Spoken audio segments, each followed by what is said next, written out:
Was that the whole fucking video clip? Let me see. Wait. Okay, very, very frustrating. I just sort of summarized something about the game, but basically, okay, so I'll give you, well, let's give you an idea of what happened. So here's Auron. Auron's the guy with the weak left arm and the strong right arm. There he is standing there. And Auron sort of laughed at Titus there, Titus, the blonde guy. He laughed at him because Titus had said, it's the right thing to do. We should go hunt down that monster that was hurting chocobos or whatever. It's the right thing to do. And Auron laughs, and Titus is like, what did I say now? And Auron says, well, Jecht, as in your father, used to say, it's the right thing to do, or whatever. And whenever he said that, that meant trouble for Lord Braska and me. So, first of all, they're saying that Jecht is more like Titus than maybe Titus would like to admit, perhaps. Or than Titus even realizes. Shit. Fuck, whatever. And then, but they're also showing that, well, who is it? Well, it's Lord Braska. Lord Braska, closely enough associated with the side that would, what, like the Summoners, but also the Crusaders, right? And what guy started the Crusaders? It was a guy called Meehan. Meehan is in I am a hen, is in I am a chicken. I kid you not. Like, look into names. Names are fairly meaningful in a lot of places, even if it's unintended. And who else do we see on this road after we saw a statue of Meehan, the creator, the leader, the originator of the Crusaders or whatever, who fought against sin? We see Machen, and this guy is alive. It's Maecchen. He said Machen, but it's spelled Machen. And so he makes hens. He told them about the history of sin. He is making more hens. He is making more slaves for the religious system. Or at least that seems to be an undercurrent in the game's metaphor. And so here we go. We see Titus, and Titus is very, relatively speaking, he is not that respectful, or at least not that reverent of the religion. I told partially, you, let me handle their kind. Partially because one of the things that Wakka showed him as like a prayer symbol, he said, he says like, well, any Blitzball player would know that symbol. It was a symbol for victory. And he's referring to, of course, like his experience, which would have been 1,000 years ago in kind of the lost city of Zanarkand at this point. Or whatever happened to it so far. But basically, he sees that their like religious rituals are kind of coming down from just the cultural rituals of Zanarkand, which kind of goes along with the idea of like Christmas coming down, at least as a date, from the the winter, what is it, the winter solstice, or basically like Yule. I think it's literally Yule. And what's one thing associated with Christmas? Well, the Yule log. And so I think it's sort of like an idea of these cultural things that gets passed down, but then they become part of different religions. But Titus is from the old school, and he comes here and he sees that, hey, Wakka,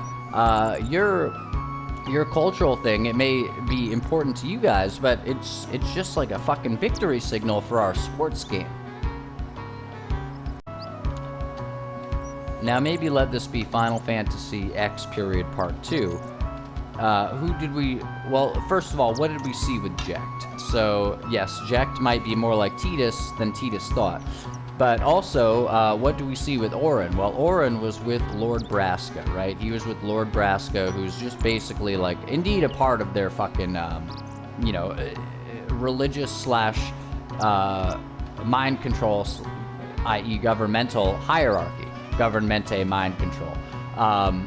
So Lord Braska, he not only has religious power, but I think he probably has some political power. Maybe not, I don't know. But hence the name Lord. Now here's the thing, Auron is, I don't know when Auron is from, I don't know if I remember, but Auron appeared in Zanarkand, but it seems like he has traveled between these time periods. However, it's sort of heartbreaking that Auron would kind of laugh and say, oh, well, whenever Jecht said that it's the right thing to do, that always meant trouble for Lord Braska and me. It's like, all right, well, does that mean that you guys don't really care about doing the right thing, and it just seems like trouble for you? Now, I already said in another video and in the FFX thing about how he had his withered left arm, and then his right arm, which sort of represents the right-hand path, being very strong enough to destroy one of those turtley monsters in one hit. And Tidus himself is surprised by that. Tidus says, I could have done that, I think, or something like that, after Auron takes out the beast with one hit, after Tidus, only does like 55 damage to it. Now, that's sort of interesting. It is, because Tidus is basically saying, I could have done that, as in I could take the right-hand path as strongly as you. Now, look at Tidus's left arm there. His left arm is covered by stuff, whereas his right arm is free. His left arm is encumbered, or you could say protected there, however you look at it. I guess it might be one of the bangles or whatever. But his right arm is free. And Tidus, he said, yeah, I could have done that. It's like, it comes off as like, well, he's just sort of saying that.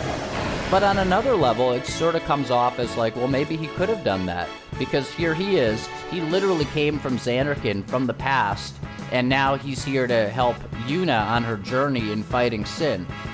And he sees through some of the bullshit, he sees through some of the religious design, but he also actually wants to do the right thing. Like, he's a true original, he's a true guy who has a natural heart, and he wants to do what's good. And his father, who, as Auron said a little earlier, this isn't that far in the game, so it's not a huge thing, but if you are to believe it, Auron said his father became Sin. Or Tidus, suggests that based on something Auron says. Well, let's see if we can take this guy out of the overdrive.